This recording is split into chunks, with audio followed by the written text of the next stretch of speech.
Hello, guys. Welcome to today's show, The Interactive Solution. And then our talk show today is centered on values, the role of values in validating of a system, the role of values in keeping a system functional, and what happens in a system or what happens to value when a system continues or starts to reward bad behavior.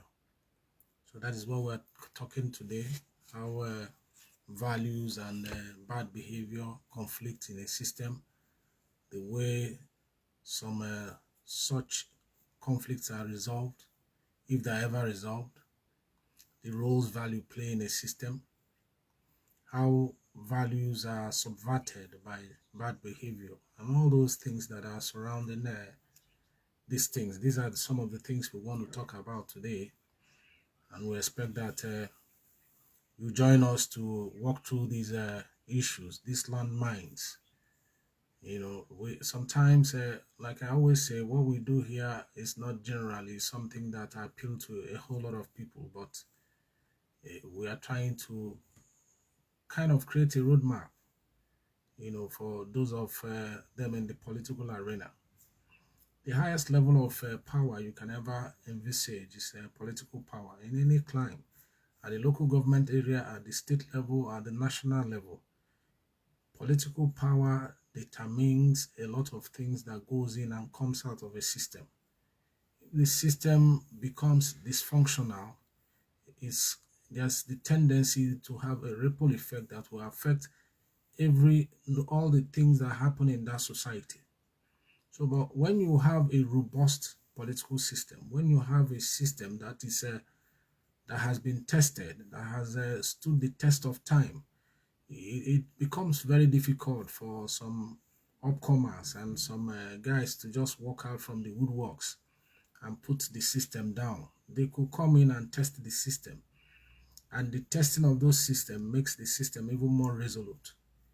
So, but in a system that is just trying to survive, just trying to get a T hold on a stability, bad behavior and the reward of such can create enormous problems. So we want to kind of talk to ourselves. We are talking to ourselves. We are talking to the political players. We are talking to about everybody in the political system on the need for us to challenge certain things, certain bad behavior. How did such values become overrode or eroded by bad behavior? These are values that have sustained system over years. And all of a sudden, you have a bunch of guys who just walk out from the woodworks and put everything to test. And if you don't have a very solid system, definitely it's going to crumble. So today, we are going to, as always, test our knowledge against the dysfunctionality of some systems and try to kind of give our take on the roles values play, the harms bad behavior do to society, and how possibly you can bring solutions, bring light into that dark situation. And if need be, you know, make ways ahead for a possible reversal of things that were not working out well. So, as always, I have the guys who are always with me on this show. And we'll try to, as much as we can, give our tankable solution to whatever is happening in not just our own peculiar system, but systems all over the world. We are going to cross-pollinate ideas across systems that have stood the test of time, while we're there able to stand the test of time, as against certain climes where things all of a sudden, overnight, things that used to work well, all of a sudden started crumbling. So, values. What are the role of values? What are the values we are talking about in the first place? These are the things we want to talk about. What are these values we are talking about? The bad behavior we are talking about. What are they and how did they come about in a political system?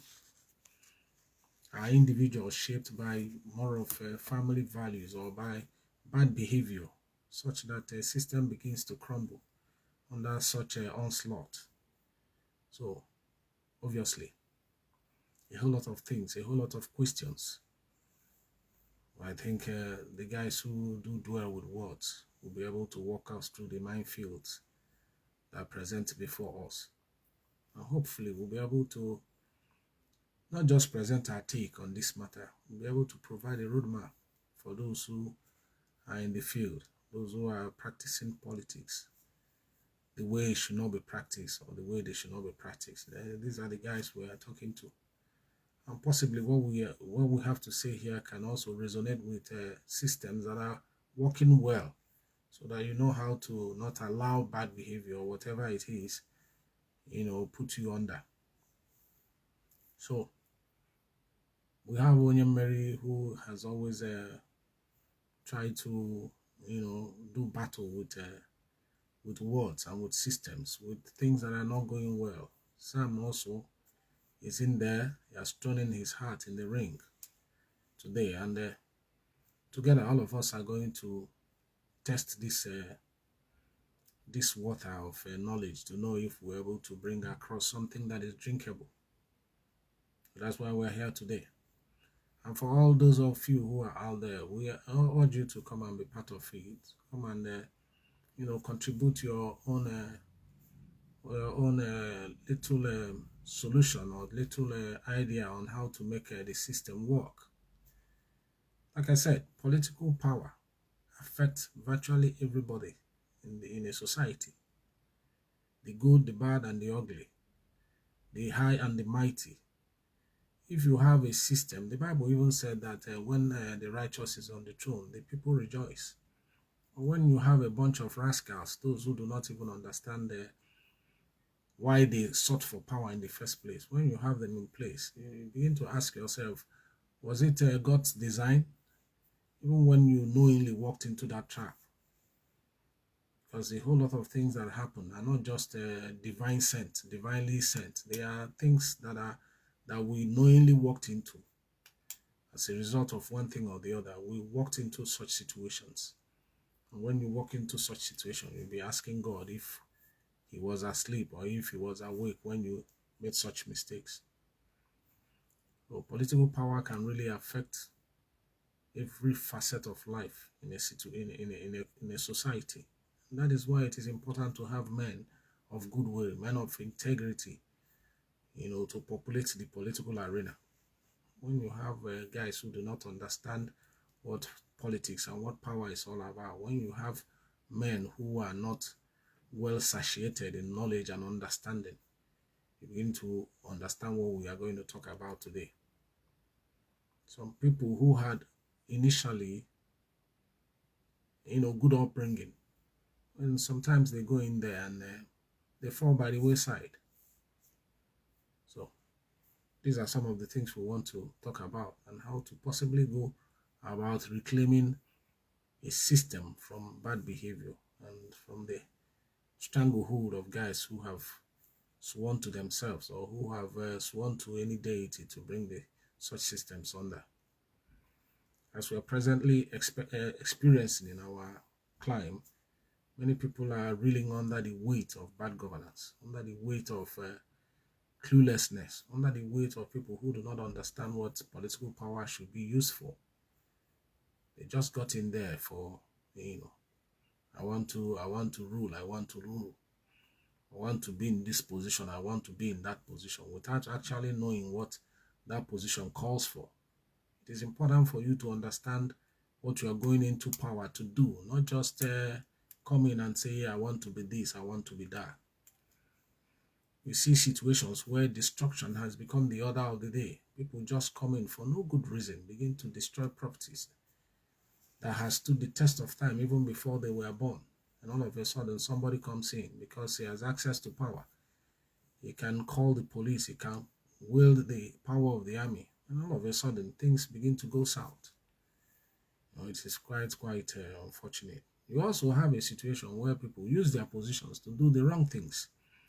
I was watching a clip on in one of the social media platforms where a minister a serving minister was portioning a portion of land very close to a canal. So imagine if at the end of the day that canal is blocked, it's going to affect not just that particular place, it's going to affect a whole lot of people. That is the bad behavior we are talking about. Bad behavior may not just be bad behavior of a single person. It could be bad behavior in government, using government, the instrumentality of power to do the very wrong things. So today we want to see how far we can go to trying to walk through this minefield. And if possible, deduce a map through which people can walk.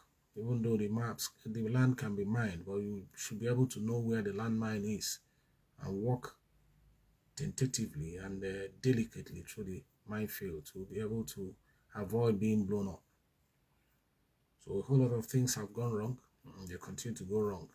And until we contend with these things head on, we may still be behaving like the ostrich, where that puts its head into the ground when everything around it, is in chaos.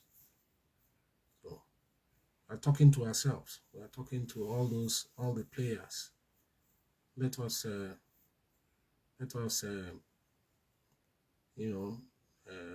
get up and take responsibility where we need to take responsibility and act responsibly at that.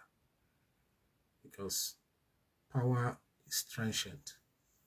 1 minute you have it, you could use it to put many people under.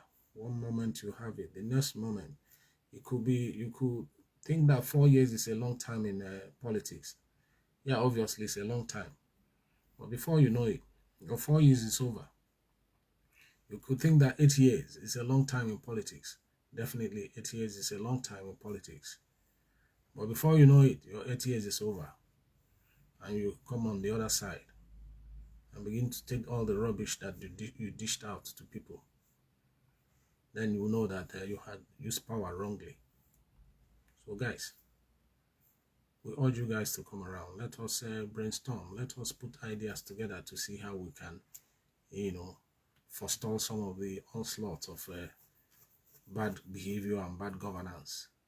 It will really go a long way to helping us have a better society. Onye Mary, I can see you. Can you just send me an invite so that I will bring you in?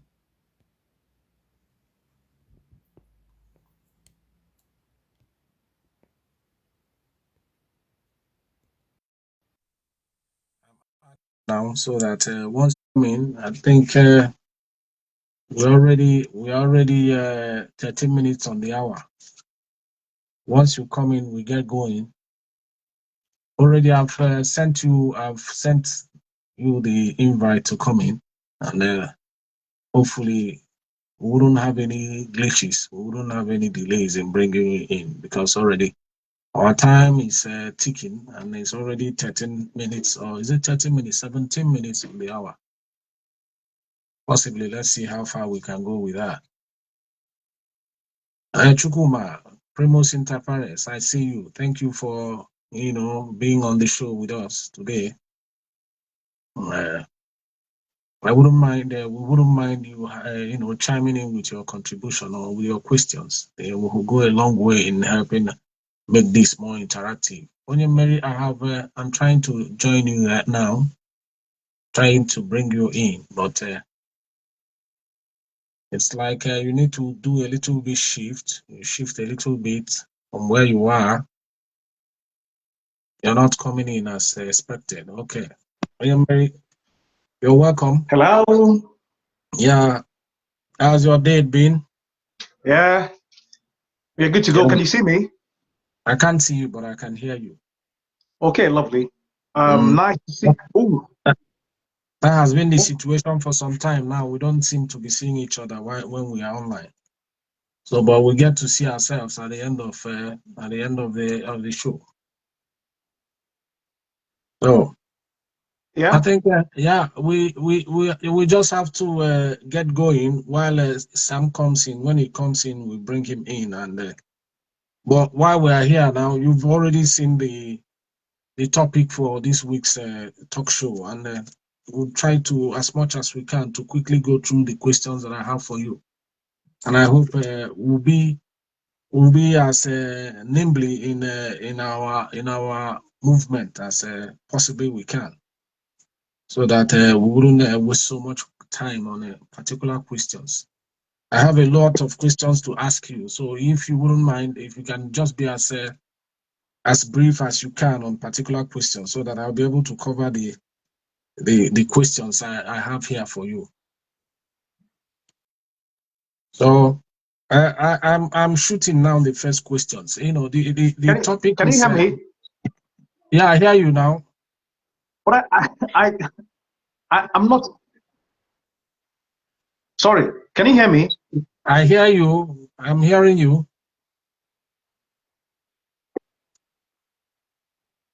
Hello. Jesus Christ. Hello, Onyemere. I'm hearing you, but I'm hearing two. I'm receiving information from two sides. So I don't know that. I don't know. I didn't add two of you. I only added just you, and then there is no double. I didn't think you came here with a double. Are you still hearing the double? Are you still hearing some other person except me? Hi. Hello? Yeah. One. Yeah. I just don't know what. Well, I receive information from two sides, but now I can hear your voice. Okay. I don't see myself in any way on the screen, because normally I see myself. Yeah. So I can know how to adjust, but I mean, it's very important for me to see myself. You understand? Definitely. So busy, I can't see anything. I only see you live. You are seeing me? Yeah, I can only see your picture, like your Facebook picture, like you're live. Okay. But if I try to go back, if I try to click on it for me to call me. Are you saying you want to step out so that I'll try to bring you back? Do you mind using your own site to check me out? Is it possible? I can check you out now that we are online already. We are already online, and then we are already live. Okay, let me do something now again. We begin to hear two voices now. I put it back again. Okay, let's see what you have there, and then let's see how far and how effective what you're doing can be. Hello. Mr. Kingsley. Yeah, do you hear me now? Are you okay on your side?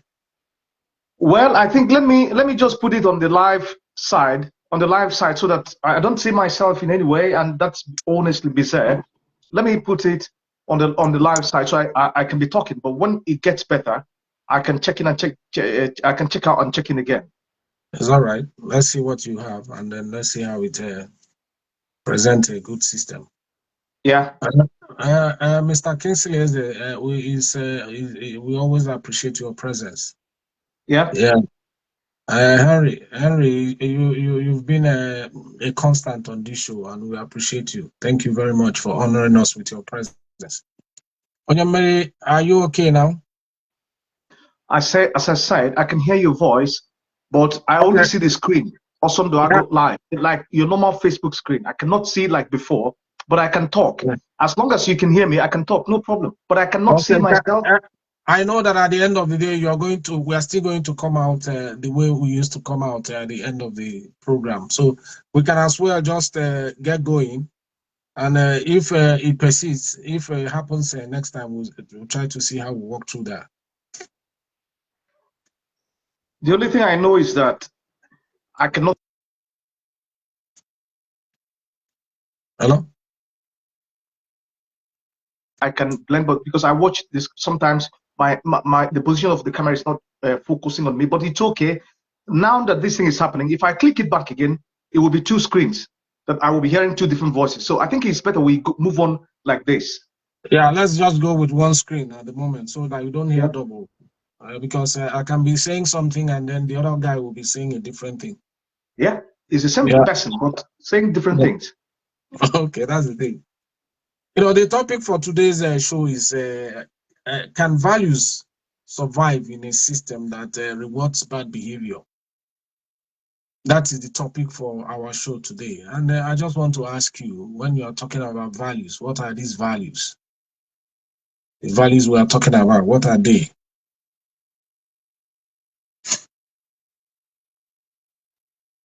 Hello, Onyem Mary. Are you there? Hello?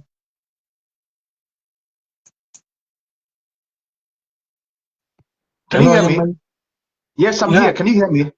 yeah, I can. For a while, it's just like I was talking to myself. But No, I no, hear you. I can hear you, brother. Whatever happens, we can just take it as it is because I cannot see myself. You tell me, when we talk Yeah, about like, if we refer to you ask a question about value, isn't it? yeah, values. Yeah. When you're This talking is about values, how values can, whether they can survive in a system that rewards bad behavior.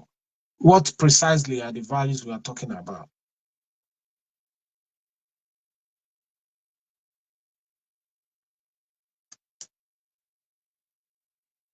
Hello? Hello?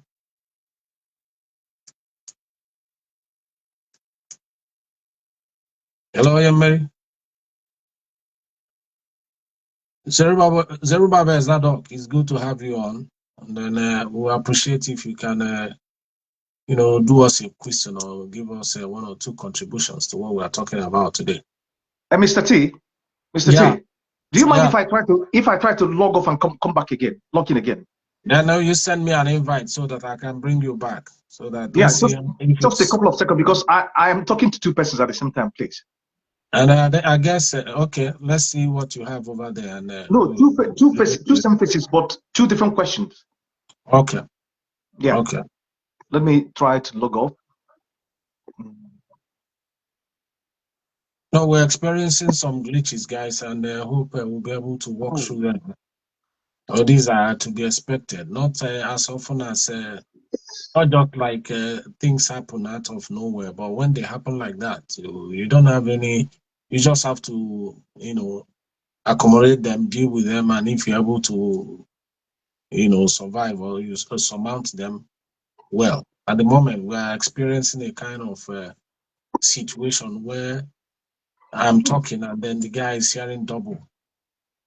And it wouldn't help us to present a better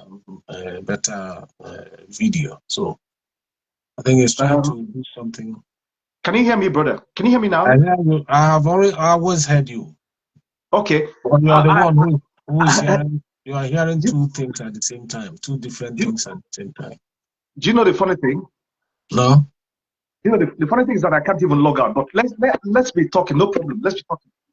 Okay, I just asked you a question. I just Yeah. asked you if when you are talking about value survival in a system that rewards bad behavior, what are those values we are talking about?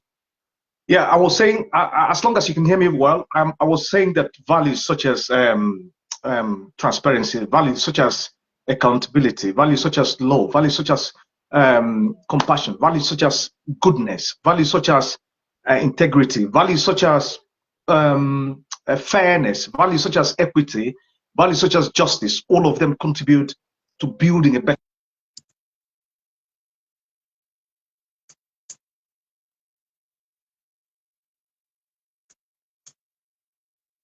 Hello? Emery, you are off the grid. I can't hear you anymore. Hello?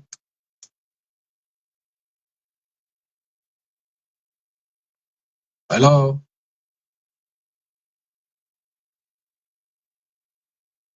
Hello, Emery? I can hear you, brother. Yeah, all of a sudden, just you went off the grid. I wasn't hearing any of your responses. Yeah, but I finished even talking. Let me just restart my.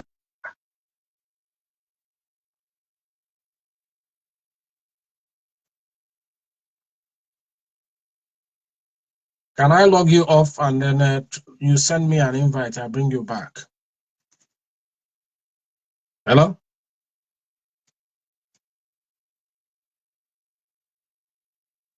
Hello?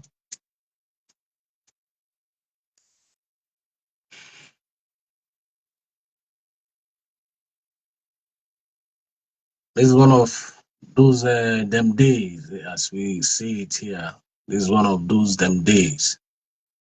A whole lot of things seem to be going south. We're not. Poverty remains an existential threat to values in our society. Obviously, when people are poor and the government is or the system is not helping, poverty plays a very, very vital role in eroding values in a society. So as it is, sometimes this thing about poverty is weaponized to continue a system, to continue to put the system under. That is what we have witnessed for some time now in our climate. Many of our politicians have decided to use poverty as a weapon and continue to make them relevant in the system. In America, you send me an invite so that I'll be able to bring you in. And like I was saying, poverty is a terrible weapon that politicians use to keep their people, subjugated, to keep many people subservient. Hello, Mary, are you good now? Yeah, hello, brother. Are you good now?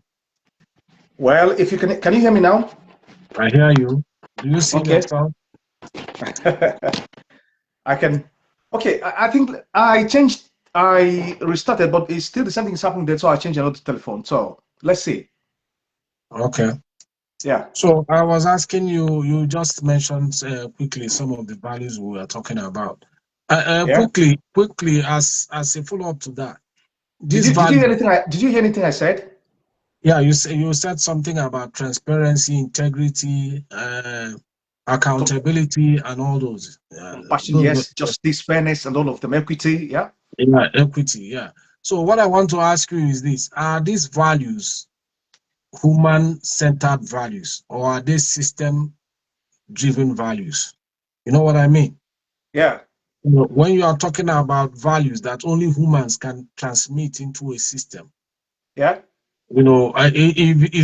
these values are they only for humans to drive them in a political system, or do you have a situation where the system takes up these things automatically?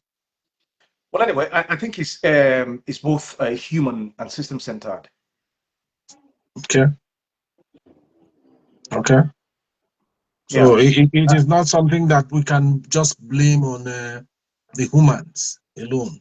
Well, anyway, because it is something that serves anything about value serves our fundamental needs, and our fundamental needs can be sustained by individual intentional personalities, and then also societal collective actions.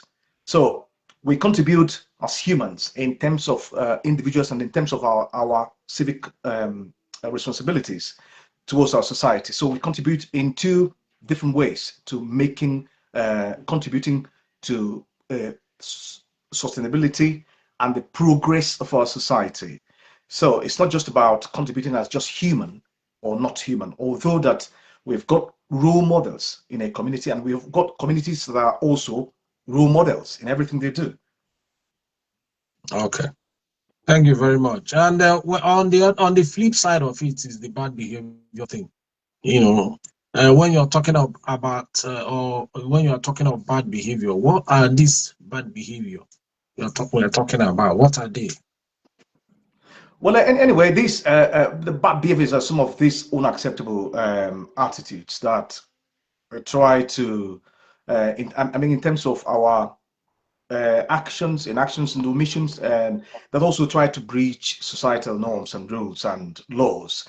They overlook certain things that put society forward in the positive light, and they don't care about contributing towards that type. They just care about going beyond uh, uh, disregarding and going beyond regarding the common good and going beyond respecting common good. They always do things in a way that is controversial and also contributes to destabilizing society. All these behaviors in terms of bullying and different forms of attitude, in terms of illegal things, there are lots of them if we begin to count them today. Thank you. Yeah, when you are talking about loads of bad behavior, you know, somebody maybe somebody may be saying, I won't do this, I won't do that. You know, I think there are levels of levels that could be detrimental to a society and levels that are not just a threat to the society. So that is why I just want to know the kind of bad behavior we are talking about, so that we don't just make a general statement about bad behavior. A whole lot of things could be termed bad behavior, but when you're talking about a political system, we should at least try to raise the bar, raise the level of such bad behavior that could threaten a society.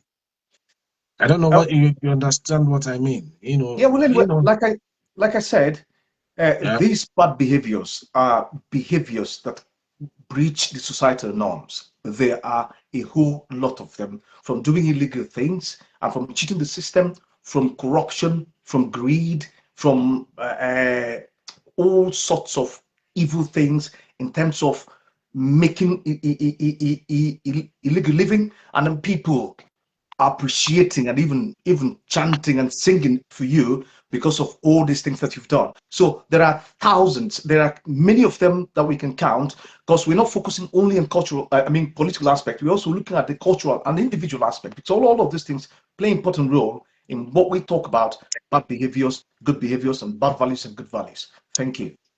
Thank you very much. Sam, it's good to have you on. Welcome. It's good to have you on set. Oman Ben Salah. Yeah, my brother, how are you? Senior man, I greet you, sir. I agree, brother. Yeah. Good evening. Well, the train has already left the station, and then probably you caught us on time where we stopped over for a while. And I just want to, you've not missed out on a lot anyway, because we had glitches along the line. I just want to ask you, what the topic is all about. Can values survive in a system that reward bad behavior? We just try to define what bad behavior is all about. Hello, Sam. Hello? You just left.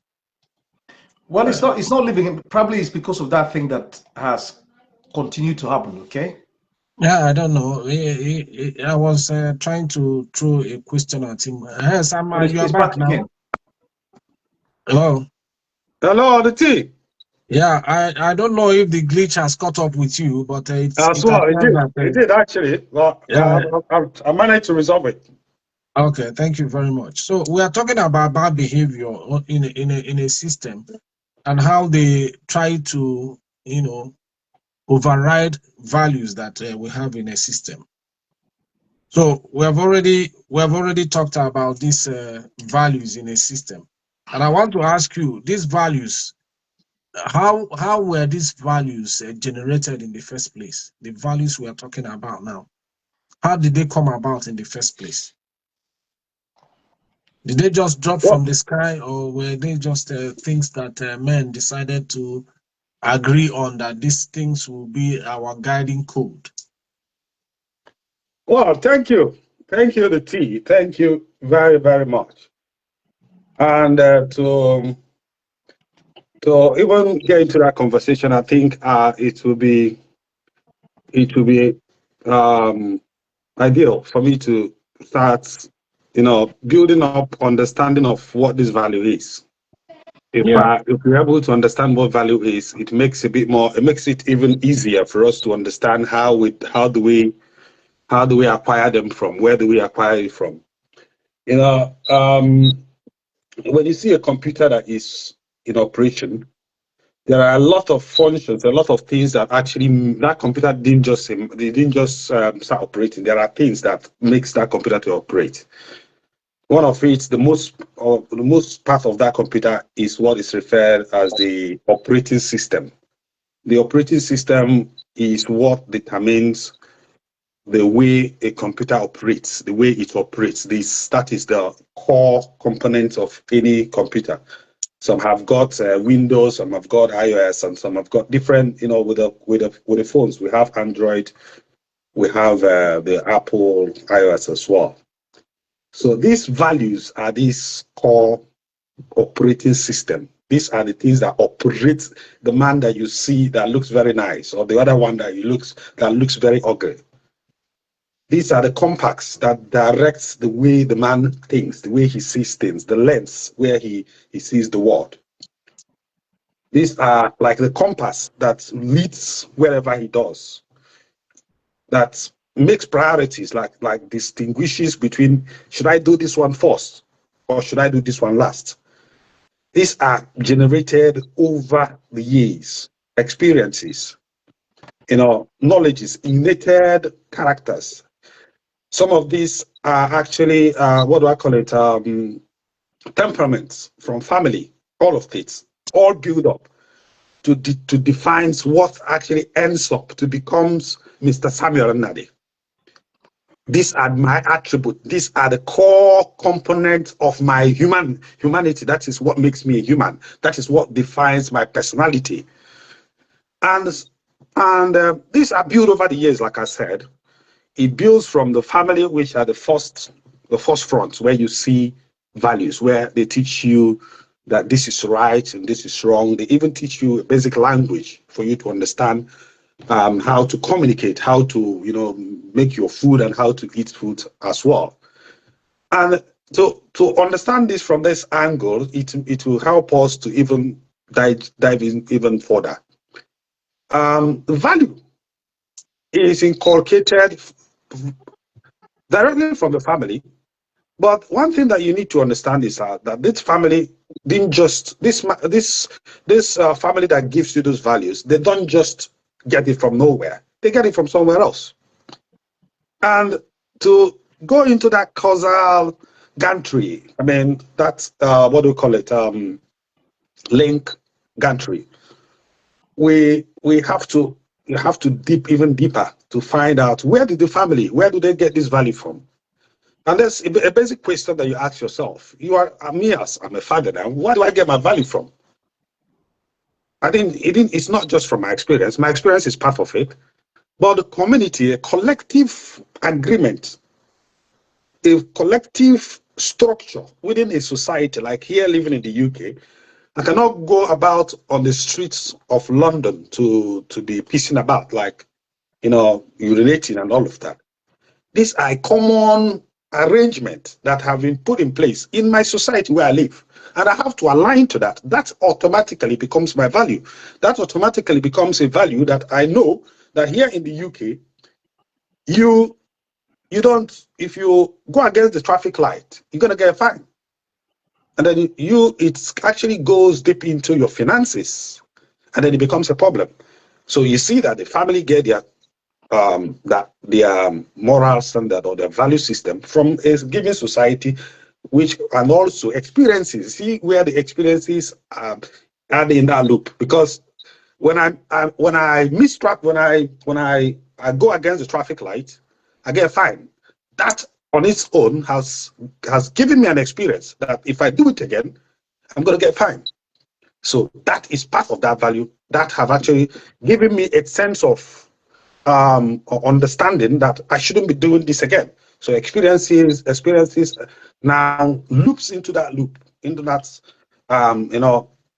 value chain and all of that. That's social capital. Then you ask yourself, as that's fish tree analysis is going, does society just one day agree that the people should start obeying traffic lights? Is this something that one day the society just decided, oh, everybody should start? Is there other things, there's that other elements that actually feeds to that society? And then you ask yourself that question. What is common in the society? What makes society? What will be outrageous? Let me start this question by this. If I should come to Nigeria now and say, I want to teach you what is wrong and right, but I'm a gay. Obviously, you know that regardless of how much things I'm about to say, it's going to make no sense. Even if I have the best, the most wonderful ways of, running a community, as long as I've added that I am a gay in Nigeria, or if I will come to the UK and say, I want to teach you how to be the best of, do whatever you want to do, but I hate gay people. Hate gay people. I hate black people. I hate this and I hate that. So obviously, you have actually failed from the start. So it makes you understand there are other things that feeds to that community. And where is that thing? Well, where? That's the question. When we keep asking this, where, why?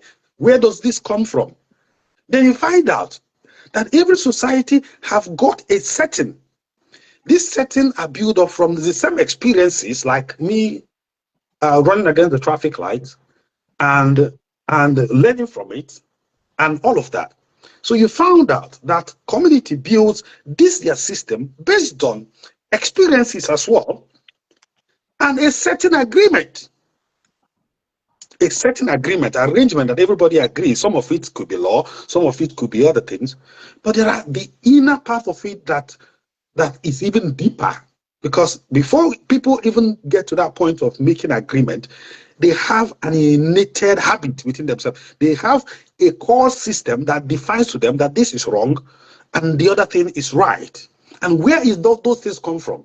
And then if I ask you, Mr. T, where do people know that this is wrong and from this is right? It's religion, tradition, culture. These are the things that it tells you that if I come to Enugungo now, if I come to Enugungo as a woman now and I slap my husband, it's wrong. But I can do it here in the UK. Nothing happens. These are innate in the culture of that system, in the tradition, in the system that runs in that system. I don't want to go too far, Mr. T, but I leave it there because I have a lot, because I'm always talking about this value system. And if we have more time, I will rather us have episodes of this value system because it's deep and it's a society that cannot resolve the value of their system. There absolutely no way they will go anywhere. They have to resolve what is valued first. If money is the most important, we have to value it first. If honesty is the most important, that is what we need to value first. I'm not talking about money is not good. Present politicians are not good, but we have to see what is the indices around us. What is the main one? What one should we value against the other? And that is where that value system becomes a bit tricky.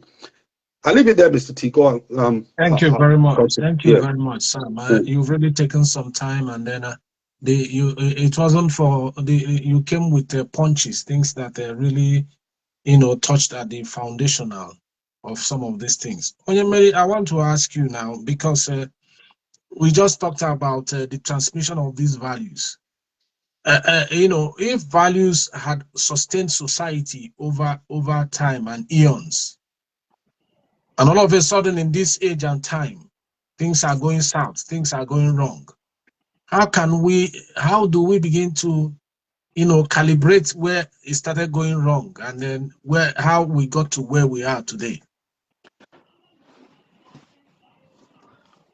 I mean, whether we can calibrate where it started getting wrong and yeah, what are the causal effects that values that have sustained systems, that have sustained society for eons, all of a sudden in this present age and time, where supposedly people are getting wiser, more knowledgeable, have more insight, then things that should be the foundation, the pillars that hold up a society are decaying at a rate faster than the speed of sound.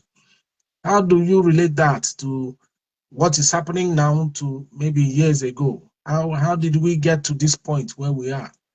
How did we get to a point where we are talking about erosion of values, and that bad behavior is now taking almost every society by storm? Well, anyway, I think thank you, Bo. I just have to say something. Our question is: can values survive in a system that rewards bad behavior? That's our question. Yeah, but then And we need to know and where they started going wrong and why they got wrong to the point where we are. we can't say life is just all about evolution and a law of change. That is why we have what we call amendments and adaptation. Things will always change, and then things will always force us to adapt to some certain situations. So it's not just about how well we are, because we're in a computer age, and just like our brother has mentioned about iOS and all of those components, everybody has, every society, if we put it in a societal context, every society has got their different values, what is important for them, what is good for them, and what is bad for them. So if we center the question on, can values be rewarded in a bad society, values can be rewarded in a society where there are bad behaviors, because everybody's not open or prone to behaving bad. No, we cannot attribute bad behavior to the entire geographical settings of the society. It's not possible. So whereas many may have bad values, there are still others who have entrenched good values. Because I was telling you about what constitute behaviors. I said it's large, it's elaborate. It's just not something you can just decide in a day that this behavior is bad. It might be bad for me, but like we have this common ground or level playing field whereby we can say that stealing is bad because it's constituted in all the laws around the world that stealing is bad. And also in some places, these are some of the things our brother mentions. It's just about breaching laws, breaching the rules, and breaching the norms of the society. And they are in the actual context of breaching what constitutes the norm of one society. It might be something that doesn't constitute wrongdoings or bad behavior in another society. Like before getting into the question and also elaborating on a few things, a society whereby gay marriage is also acknowledged and accepted can also be a form of deeply rooted bad values in our own system. So if you look at that, we cannot say because I'm here and we have talked about this since earlier, then amendment and adaptation comes in, because I don't honestly have anything to do about it, but I can also follow law when it comes to me, because I am against it, and I always say that I'm against it even until I live and die. And I don't hope to experience such a thing, seeing a situation whereby kids have been thought that they can be changed from girl to boys, and boys have been taught that they can be changed from boys to men. And we all see what happens with Epstein. It's just the broader society. We didn't even know that these things were happening. It was just that evolution, but people tend to see that society as the best. But when we look at that, can bad values be rewarded in the bad society? Of course, yes. Bad values are not being rewarded in the bad society because that society is entirely bad, but it's because that everybody's not bad. There are still some good people everywhere. And as we know that in this computer age, everything is possible. When even Jesus came, or when the proponents for these religions were starting, there's nothing like computer age. In this computer age, you might be talking to your wife, and then your wife might be even exchanging dirty pictures with another person. You might be talking to your girlfriend, and your girlfriend will be exchanging dirty picture to another person. Maybe she or he doesn't see it. I mean, she doesn't see it as something bad, and the husband can also do the same. So it's not just about the wife or husband. It's about the society where people have access to internet, people have access to electricity, people have access to something that makes them comfortable. And then in that society, when you don't experience so much hardship, you begin to act or do something that might be breaching the norms. Like if you don't buy a ticket in the UK, that's also a bad behavior. And I can count how many people that have moved from even the places we're looking at to the UK. Still, they earn money from working, but yet they can't even buy a ticket when they get into the bus. So if we look at how these things have gotten to this stage, it is not something that just transformed in a day. It is what evolution has brought to us, and then the evolution has brought computer to us. And then in the age of computer, every single bad behavior can be looked at from the point of view of amendment. Just like one of the congressmen was asking, the CEO of Netflix, what has gone wrong with one of the programs that they are putting out there for kids, how it promotes transgender. That's also a particular form of bad behavior. If we look at it through the point of law, but we're talking about looking at it critically, where we can see that how do we strengthen our institution? Have we managed to strengthen our institutions in a way that we can enforce laws equitably and fairly? Have we been able to say that if somebody breaks a law, the same law that is applied for the common man will be applied for that person? So it's still going to be a form of evolution whereby we get there, it will be changing. It will be changing, but it doesn't mean that values are not rewarded in the situation whereby bad behaviors are rewarded. No, it is morally challenging that we experience this type of thing. That is not the ideal, but it's happening. And then it has happened. It happened in the best society we live in, and then the best society we might think about on this planet. It's just about initiating the kind of value you want and promoting it from the grassroots.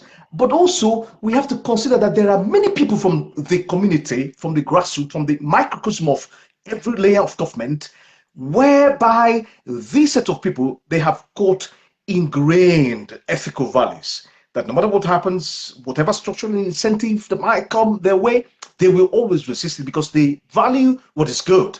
And then those people, it doesn't mean that their values will just be erased just because of bad behaviors. So bad behaviors are something we don't promote, but it is always happening all over the world. But the kind of institution we set up can tell us whether those bad behaviors are sustainable or not. Remember that I said before that the values serve fundamental human needs, and these values can be sustained through intentional individuals and societal collective actions. So it's not just about individuals, it's also about the society at large, what the society promotes, and what is the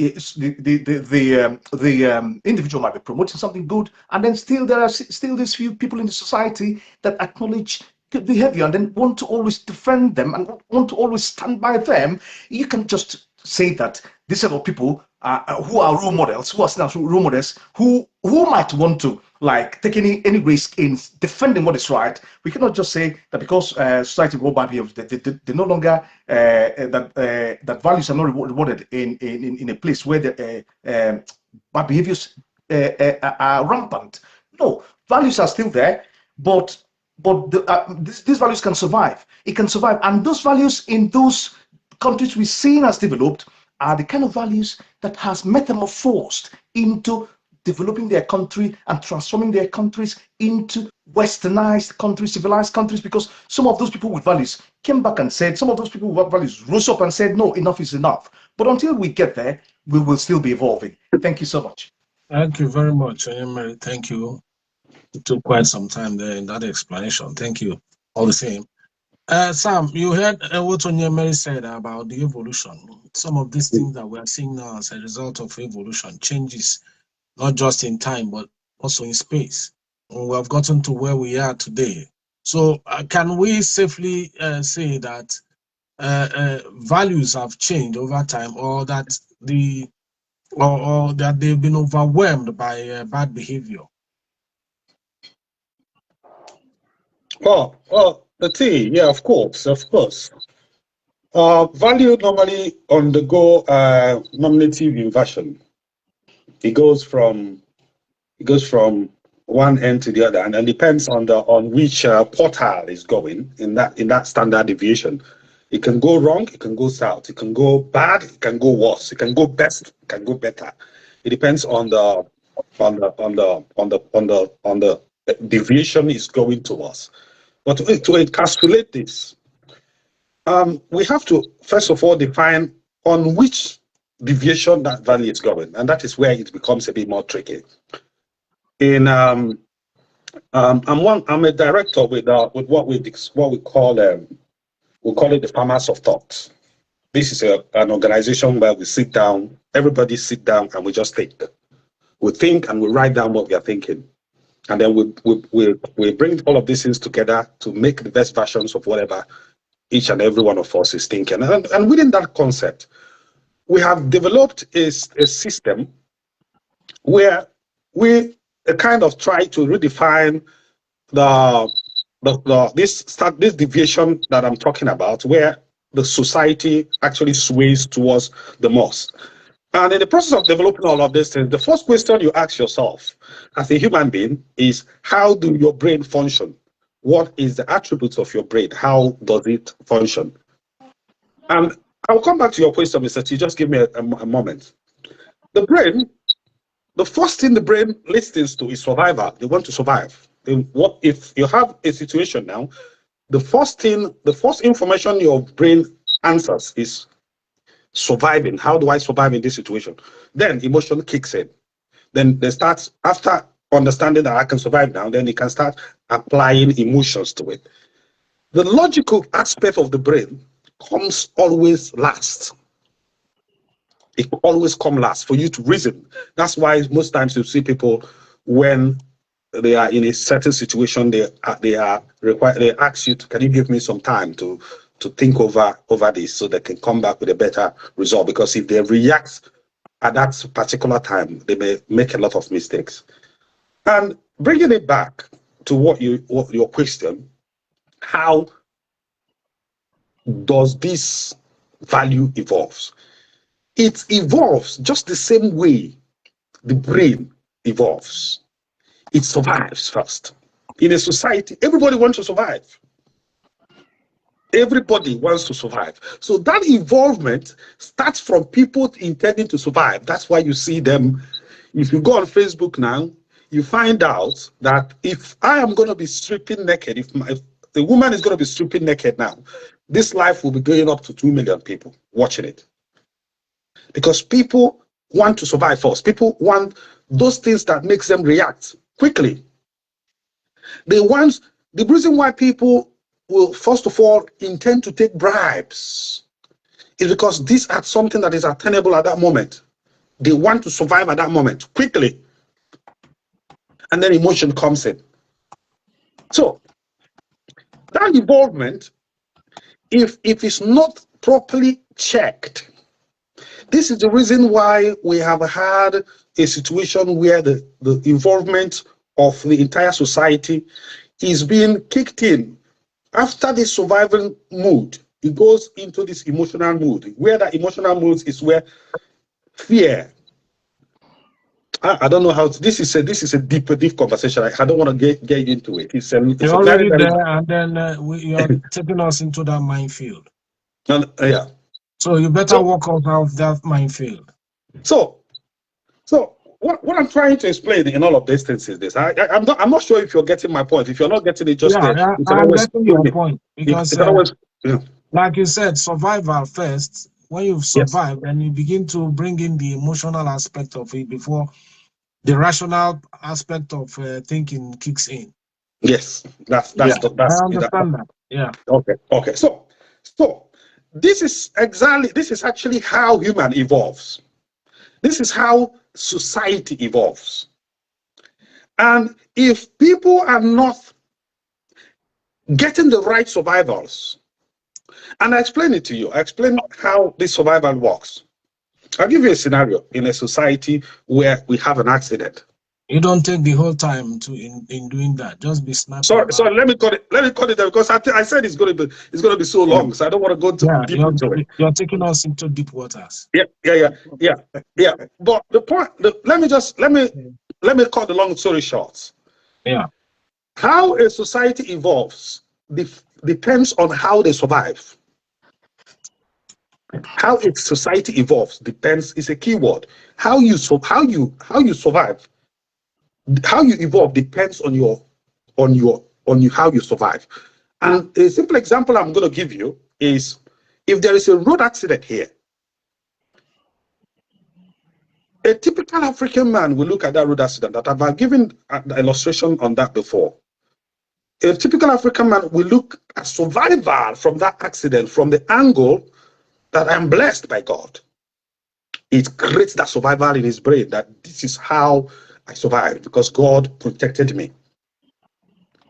But a more secular kind of person will look at it from, I survived because I was close, I was far away from where the accident happened, where the crash happened. So I need to relearn this theory. I need to relearn this pattern. This is how human agency works. I need to relearn this theory. I need to investigate it. I need to see a way to survive more tomorrow. So that is the way, that is where people start creating these rules. That if you drink and drive, you'll be fined. If you don't obtain the right driving license, you shouldn't drive. If there is no good roads, signals and signs and all of that, people should not be driving on such roads. But have you seen the difference between this set of mindset, this set of survival, and it is within the set of this survival that this man evolves. He evolves by updating or upgrading or revising a certain rules that keeps them surviving. To the other man that looks at those things as they are handicapped, they don't have any patterns towards those survival. So automatically they becomes a bit handicapped to get their survival. So you see where that evolution, where it changed its trajectory. You see where the option becomes what do I call it? Swayed into different directions or different paths. So for people to survive, for people to evolve, the type of way they survive is the key component of how they evolve. Okay. I'll leave it there. I'll leave it there because it's deep. It's too deep. It's too deep. If I have to come, I get that. The way you survive is the way you evolve. Yes, the way you survive is the way you evolve. That what you just try to walk us through is that survival. You know, when the survival comes first, the emotion tries to analyze the survival aspect of the whole thing. Yeah. Yes, before rationality plays its own part. Before the rationality, because at the end, let me give you a simple example of that. Let me give you one other example. In 1 minute. Oh, I'll leave it there. Go on. No, just give us that typical example in 1 minute. If it's going to exceed 1 minute, then it's going to exceed 1 minute, Mr. T. I have a lot to discuss on this. I think we can have episodes on this. We can do another part of this. Yeah. Right, just for us to understand that if you're in survival mode, you can just do about anything to survive. Yes. And then when you survive, then you begin to talk about the emotional, the joy of survival and every other thing. All of that. Then after that, you now begin to analyze. The analysis part of it comes in. Thank you very much. So the way you survived determines what you analyzed. Yeah. The way you survive, because the way you see your survival determines if you are going to take bribe. The survival mood within your concept, we analyze. It will not give you the ability to analyze at that point. But if that is what is attainable at that point, you will take it. So the default setting kind of places you on the certain parts of how you survive. Yeah. I don't know if I'm making sense. I understand what you're saying. Once you survive, you have this emotional steroid that kicks in. After which rationality will now try to play down the steroids. I think that's what we're talking about. Okay. Yeah. Oh, thank you. So I hope our listeners are getting this. The way you survive is the way you evolve and all that. If you play more to emotion, then you are most likely to probably stay where you are and begin to think that some things happen that made you to survive. But then if you are more rational, you try to build up on the things that you feel compromised the situation in the first place. Well, anyway, T-Boy, I don't think that it depends. We can generalize here. If we generalize, it's not generalization. But then what we are saying is that you cannot tell me that the way I survive is the way I evolve. No, some situations can call for survival, and some situations can call for direction from the person who is in charge of the situation. If your manager or if your leader gives you an order in a particular setting, in a particular situation, you might be that's what I called about amendment adaptation. You might adapt to obey that order, not because you don't have that value, but because somebody has given you order. Then you're not even thinking about, actually survive. And when we mentioned about bribery, I do understand the context of the statement, but it's contextual. It's not in all situations. It doesn't generalize in all situations. Because nothing can reflect in all situations. That's that would be the same you have to with we have to be specific, And when we talk about bribes, some people, I have seen many people, like I start from where I come from, because people normally say fantastically corrupt, but also we've seen what is going on with Mandelson in the UK, how corrupt the system is. Also, that's also bad behavior in the system. And if we begin to see corruption from that angle, and also see how Mandelson was employed, and also see how Mandelson escaped police vetting, it's also going to be complicated. But we're not talking about that. We're talking about, can values survive in a system where bad behaviors are rewarded? Yes, values can survive because everybody is not bad at the same time. And I have also seen. If you just allow me to ask you the question I was planning to ask you, you could just walk us through what you're saying now, because I'm sorry. I'm sorry. When you have a bad situation, when you have a situation where bad behavior is high up in a society, there are some individuals who still feel that they are morally bound to behave well. Yeah. You understand what I'm saying? Many of them. So, So when these things stack up against you, when they stack up against you, do you expect that such individuals could still continue, holding up to their moral responsibility and situation in the society? That's why I said that. That was why I stopped you, so that I can kick in with this question, so that it can help you to expand on it and help our audience understand how bad behavior and moral responsibility, how they stack up against each other, and what wins at the end of the day. That's why I said that it is contextual. I do understand. Standard deviation is a whole lot of things with back and forth, up and down. These are entirely different things. But what we're saying here is that can bad behaviors survive? Can values survive? Can values survive in a system that rewards bad behavior? Yes, values can survive. And in that situation whereby you're seeing those particular gentlemen or ladies being exposed to that situation whereby everybody's expecting them to behave badly, I have seen not one, not two, not three, more than 1,000 that have said, I have to behave well. We have to go back to what value stands for. I said that value serves our fundamental needs. That's the essence of value. It doesn't mean because society is bad that everybody's going to be bad. Even though that what we lack is that the capacity to speak out against unethical practices. This thing is just there. And the society that we see has developed, and we will normally picture us having better behaviors than the ones that we picture as having worse behaviors, are not always the case. It's because of the institution. That's what I say.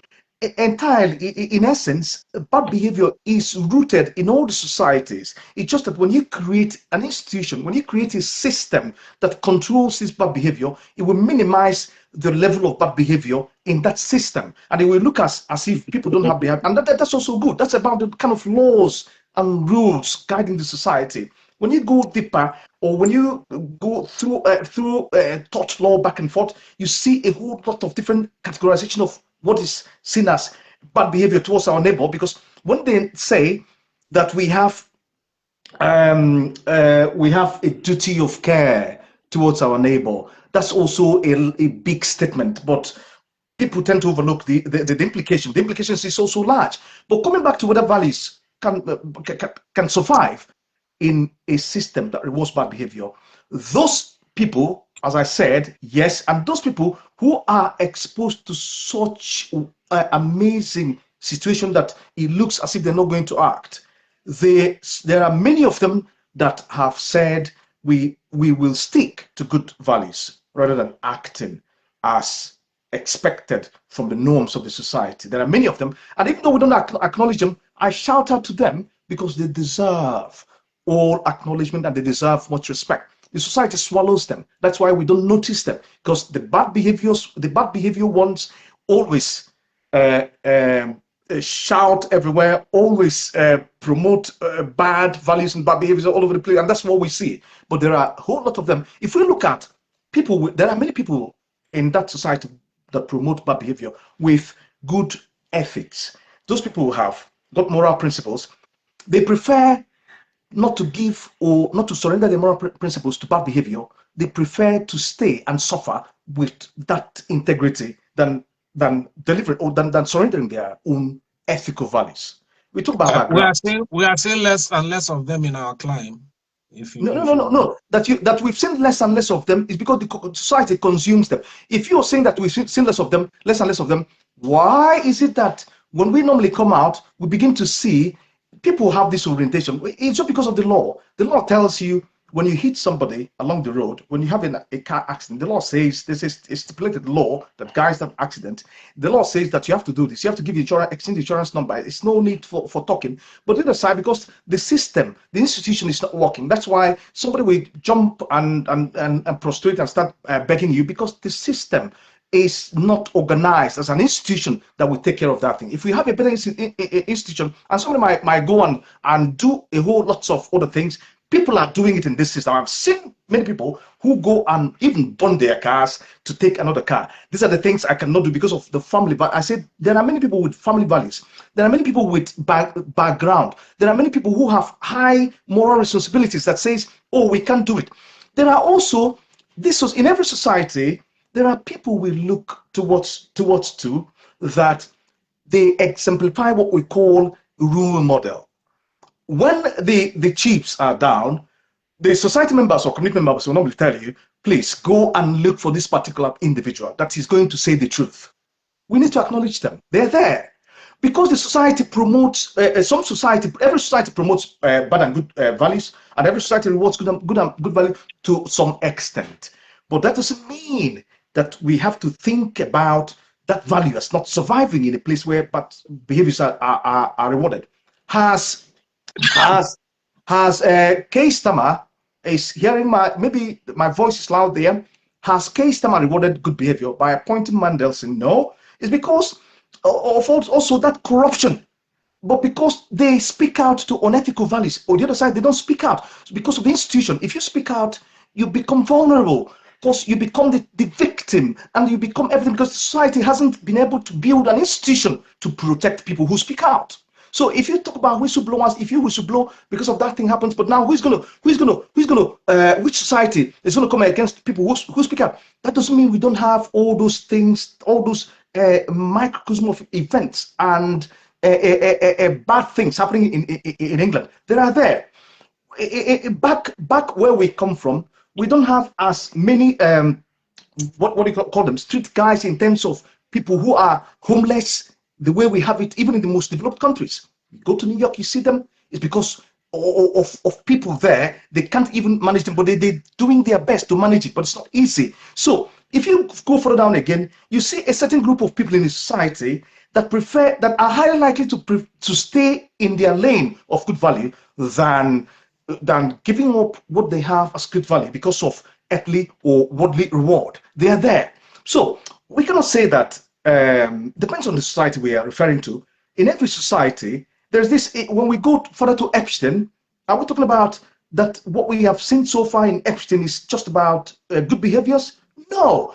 And these are individuals that are pedophiles everywhere that are promoting evil at the expense of the society. If it is not published, how can we know? It's the institution that published it. If you don't have that strong institution, that Epstein thing has existed for many, many years, if not up to 80 or 70 years, but nobody knew about it. But the institution, that's what I called about evolution and amendment and adaptation. You need to amend, you need to adapt, and you need to act. When you do this thing, you can realize that a society is rewarding bad is rewarding bad behavior, doesn't mean that there are not many people with good values there. The values are never going to die out, because it's the people with values that are going to come out and say that, oh, we want this society, we want a more accountable and transparent society, we want a society where compassion and love and unity works. We want a society where people can do things right. And in standing up for what is right, then we begin to build a society that promotes values. Promoting values is not just about behaving well, because if you just behave well, everybody behave well without an institution organizing or coordinating everybody, that behavior will amount to nothing, because it will not change anything. It's the institution that directs the direction, that directs every GPS of every society. So we need to look at it not from the survival mode, because you can survive. Survival mode, there are certain things you can. The survival mode may not be to your brain may not be to survive. If it is about there's something that somebody brought to you, a celebration, there are many things. If it's about something worth celebrating, your brain is not going to be thinking about survival.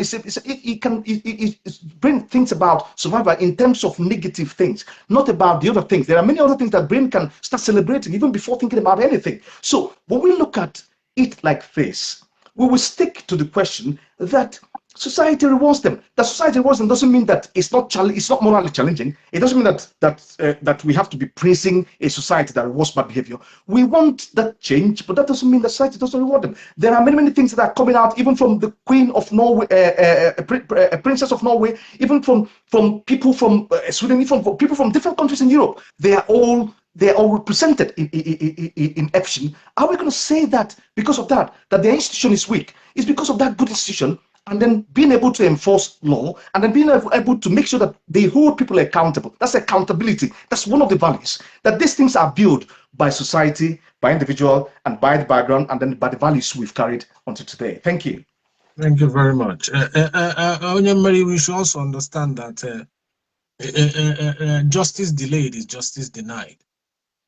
So while you are talking about all these things that came out many years after these guys have gone, I think it puts a question mark to the effectiveness of whatever system we just talked about, whatever society we just talked about.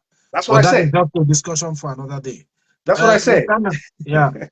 Mr. Nnadi, I want to ask you this, because when you are talking about values, and before I do that, I just want to thank Chukwuma Nnobia, Florence Odinaka, Onyude, and so many of Ojako. They've really come out to show support today, and we want to thank them for having made out the time to be with us. Mr. Nnadi, I want to ask you now, in this moral decline we are talking about, because obviously if you look at around you see that obviously the values we so much cherish and the things that we so much talked about are on the decline. You think the decline is reversible, or have we gotten to a point where, just like Onyemere said, it's just evolution, and it will continue to evolve until probably we get to Thy Kingdom Come? Not Thy Kingdom Come anywhere. The thing, there's few things that I was going to correct from. I'm not correcting it, but no correction, please. Just make your suggestion. He can correct. I'm no, we are not here to correct. That is supposed to be superior knowledge. No. I'm always open. Don't worry. It's not about superiority. Correct me, I want to learn. The good thing about this our podcast is that we're always here open-minded. Ready to come have your say. Yes, I say. But what I was going to point out is that laws are actually meant to regulate. Value itself regulates the judgment of that regulation. I don't know if I make sense. So you can see a court, the police, the this and that.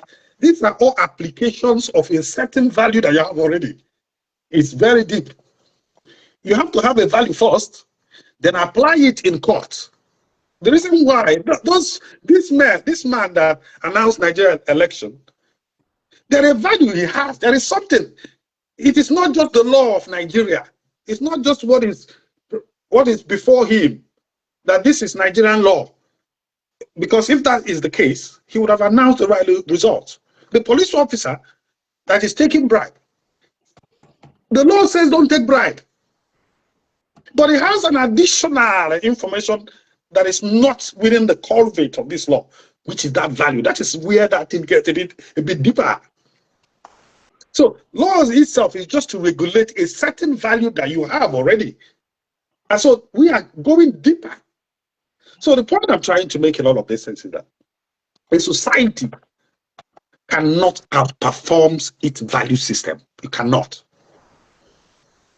You cannot outperform it. The same way you think in your village, if the result is what you see in your town, the same way you think in your home, the result of that is what you're seeing in your village. The reason why we're talking about the Amstel files today is that we live in a society where people sit in their houses and they criticize pedophilism. Pedophile, you know, this my English sometimes it goes wild. You're allowed to go wild. Everything is a hybrid. Always allowed. Be free. So if we codify this information properly, we understand how deep the synthesis is. There are deeper things that we need to understand. There are deeper things, and these things is what relates and what develops to the kind of village you have, the kind of state you have, the man that is going to apply those laws in court, the judges. If they come with these envelopes, there is certain judgment in him that will tell him, don't take this bribe. This one is more valued. Having a society where rule of law is paramount is more important than the brown envelope.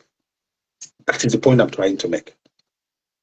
So for us to change this narrative, we have to go back to that, to codify it again, to decalibrate that mentality from our homes, from the villages, and the most important thing is the mentality. That is the engine room.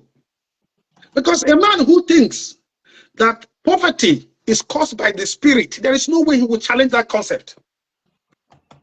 A man who thinks that you being poor, sickness, you will see a consultant in medical field. He's telling you that some illness is caused by the ancestors. And you ask yourself, how then do you reason with such a person? And that is where we need to start from. We need to recalibrate that survival mood. That is the point I've made before. That's the point I made previously. This is something that we have developed. We have developed this concept, and that is the way out. Don't go into that deep water with us at the moment. I'm not going there. I'm coming out. Yeah, just address. Just speak to the question that I asked you now. I am coming. That is Mr. T. Allow me now. So okay. I'm trying to tell you how we are going to come out of that system. The question you asked me, if I'm correct, you asked how is it gone forever? I said it's moral decline reversible. Is it? Yes, that is what I'm trying to explain, Mr. T. Okay. So our people will need to start informing people that there is nothing like Odeshi. If you think that you have some things that you do to yourself that they shoot you guns and it doesn't penetrate, how then do you sit down and reason with such a person about science, about technology? The reason why you see less industries in Nigeria, and even the industries in Nigeria that we have today, that the people who actually who administrate those industries are foreigners. Go to Dangote. If you go to Dangote, the biggest country, or all these big Coca-Cola and all of that, you find out even when we build small bridges in local communities, you find out that the Indian man will be standing there with blue hats. Then these are the questions you need to ask yourself. Why? What's the difference? Because a typical one of us thinks that spirit controls his physical. And a man that has that same mentality, there is no way he will brainstorm to the deepest ocean to find solutions. So we have to look at things that pragmatic things need, and I'm not in any way trying to degrade people who have their religious or spiritual affiliations. That is absolutely fine, but we need to distinguish them. We need to know when it's time for spirit. If it's spirit time, you go to your spirit time. If we have somebody that is sick, Our survival mode should be, how do we find solution, practical solutions to those sicknesses? If there is a motor accident, we should start upgrading our motorway rules and see where it went wrong. It is not spirit. The devil does not stand in the motorway to suck blood. No, that is babu and inconsistent story. That are fairy tales. It doesn't happen. So it is possible. And the only way that will be possible is when humans start reasoning like human. We have to look at our problem as our problem. You don't write your problem in a piece of paper and things it disappears. You need to physically resolve them. If the government is not doing well, we need to go out and protest. These are practical things. If there's somebody that you know in the village that is misbehaving, you don't go about electing that person as a local government chairman when you know the other man is better. He has a more decent life and all of that. You've known these people, you have known them for years. So these things doesn't just happen magically. It takes time, and it takes people being courageous enough to challenge them, just like we're doing here on this podcast. We come here, we dish our own path of the divide, and we keep pushing it with the same pressure. And when people start accumulating this information, when people start adapting to this system, most of us, like many have said in our previous podcast, we that lives in the diaspora, we've seen how things are being done, how practical things are actually allocated to practical solutions. That is the things that we need to be transporting back to where we came from, to tell them that all this. I was speaking to somebody, it was my workmate. He said he has somebody in the village who disappears. And you ask yourself, this man have lived in a I asked him, since you've been to this country, since you lived in this country for 20 years, have you ever heard in the news or everywhere that somebody just disappeared, like he disappeared? So you can take that to court now and say, oh, he disappeared. This is the same man that couldn't explain to me how he got motor accident. He said that he didn't know what happened. Even the police didn't know what happened. I said, you are sleeping. That's what happened. So at the end of the day, my point in all of these things, not to stretch even too far, is that this recalibration of our brain has to be consistent with reality. We have to separate. The pastors should not be medical doctors. They should not teach medicine. They should not teach buildings. They should only teach spiritual things. And leave the engineers to construct roads, and leave the doctors to investigate diseases and find solutions. This is how it's done all over the world. There's no place in the world where miracle is a business like we have in Nigeria. Like people merchandise miracle. They tell you, you give olive oil, you give 10,000 naira, and you give all of that the next week and the next. And these things, we know it's not working. But we are stuck in it, and we find a way of feeding around that loop. So, to end the story, it is possible, but it all depends on the kind of survival trigger that we have, the survival process that we have. If we have a survival process that sways towards how do we make these things better, then our reactions and then our logic will walk around those things. Thank you, Mr. T. Thank you very much.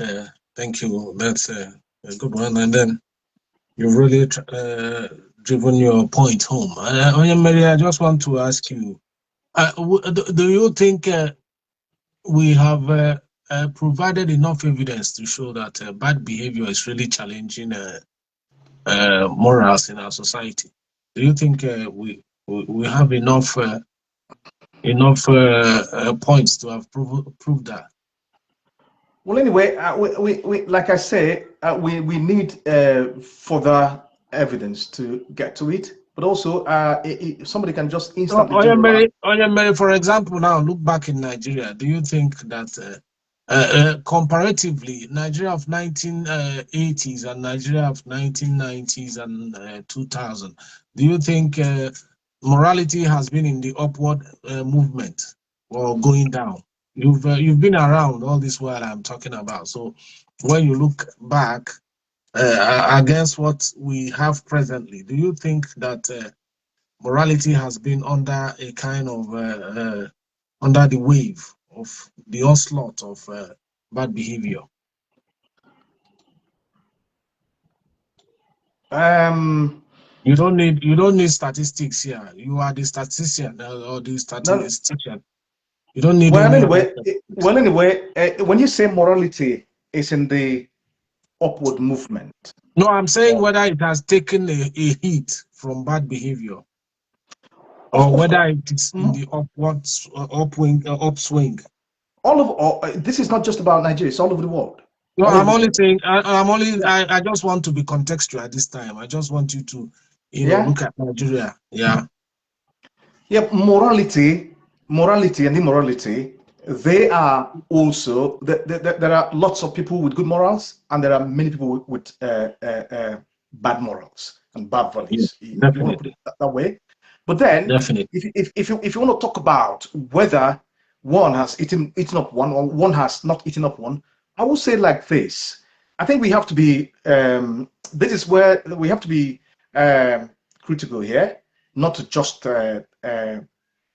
what we're focusing on is, can value be rewarded in a system that promotes bad behavior? That's we want to know if morality can survive. That's the question. Can it survive?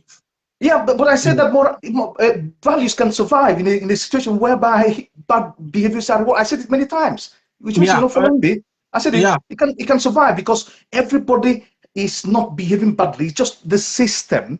It's just that group of people have built institution that is doing this. But other people that we are looking at, it's just the institution they've built. But that doesn't mean that it escalates to everybody. No, there are still people who are role models of good values, irrespective of whatever is being rewarded. I've also said that there are people with strong ethical values, that whatever way that the world decides to reward bad behavior, they will prefer to tie in their good values than to change in Nigeria. I'm focusing on Nigeria now. I've been in a situation whereby I saw somebody in the car, because it's quite known that people normally say that police take bribe. Some of them take bribe, not all of them. But in front of me, somebody was even trying to give this particular police. No, I haven't seen one. I haven't seen it. I lived in different parts of the world. That's why I am talking from.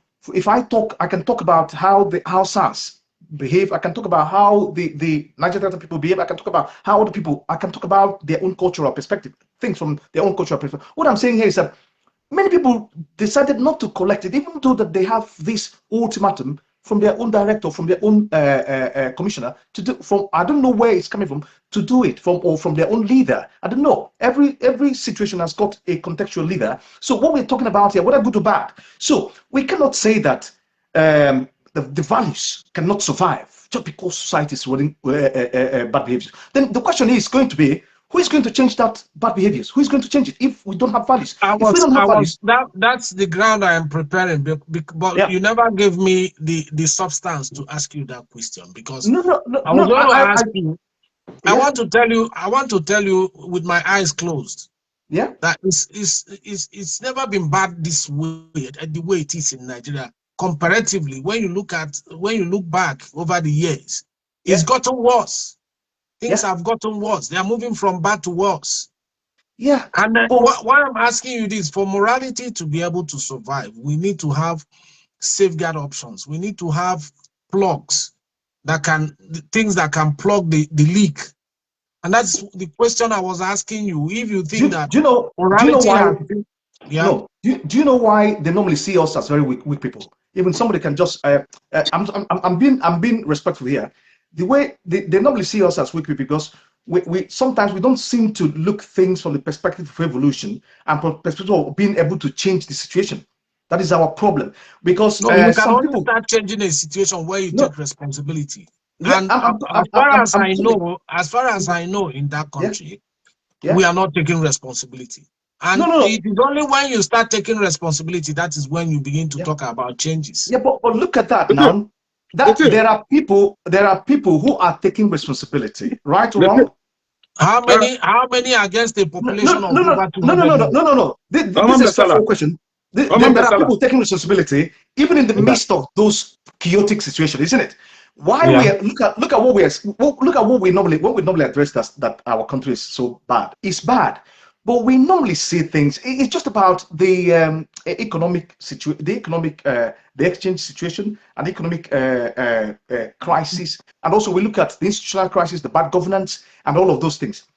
These are also something that are good, that contributes to societal development, but it doesn't take away the inner good values that people have. Just because there's no good governance, and that just because there are corrupt leaders, doesn't mean that there are not many people with good values. And I know that our society, for example, now there are many societies that say that have these unwritten rules and laws, whereby you cannot disrespect your parents. And I'm sure that if a young boy or a young girl happens to disrespect their parents, or I would say happens to disrespect their parents, the society norms or values will come against them, and they don't dare it.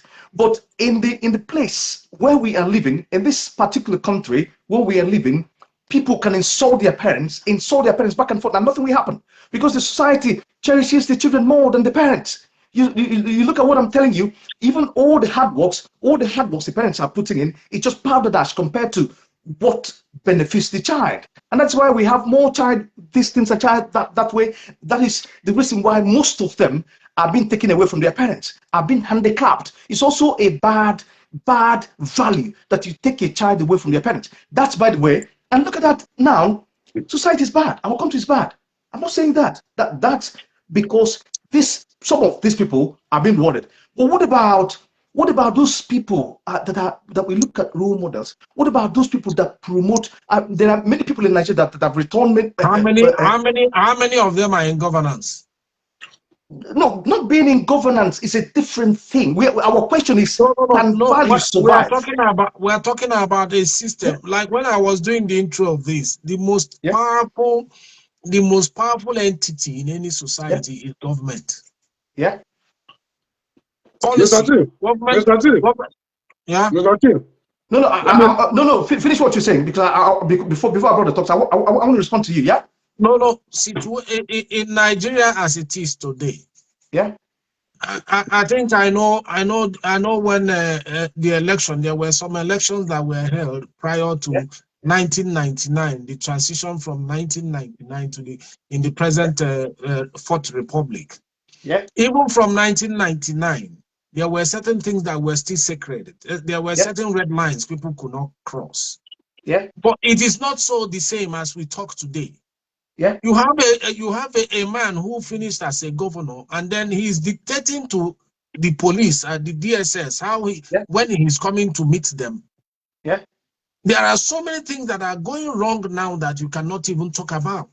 Yeah. In Nigeria. Yeah. So that's what we are talking about. We are saying no. We're not in this question. No. There are role models. There are role models. Yeah. But these role models, to what extent are they effective in containing the decline of morality? No. The question is not about containing them. The question about whether they survive. That's the question. And then the key point is whether they survive. Yeah. How do they survive? How will they survive if there is constant threat? Let me tell you something. To their relevance in the society. Let me tell you something. No, let me tell you something. Let me give you one example. They have survived, and they can survive. They can still survive till their kingdom comes. When our brother mentioned, he mentioned something about law, and I beg to differ, because he said that law are repeating the values we already have. No. Law is flexible. Law is about evolution. We didn't have computer age, and we didn't have a law for the things that are happening here and there. Law normally focuses on giving us rules, and that's why we normally have we normally have lawmakers. If it's just all about what we already have, we don't need lawmakers to make laws, because laws continues to change. And if you go to the system of court, even many laws are quashed, and then we have a new law that is created to guide and direct that law.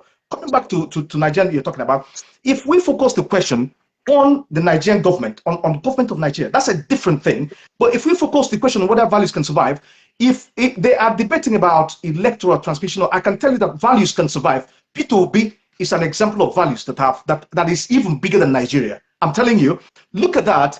P2B has gone to government because people don't participate. That's their problem. If you don't participate, you don't have anybody to blame. So P2B has decided to participate, and he went into governance, and then he did what he did.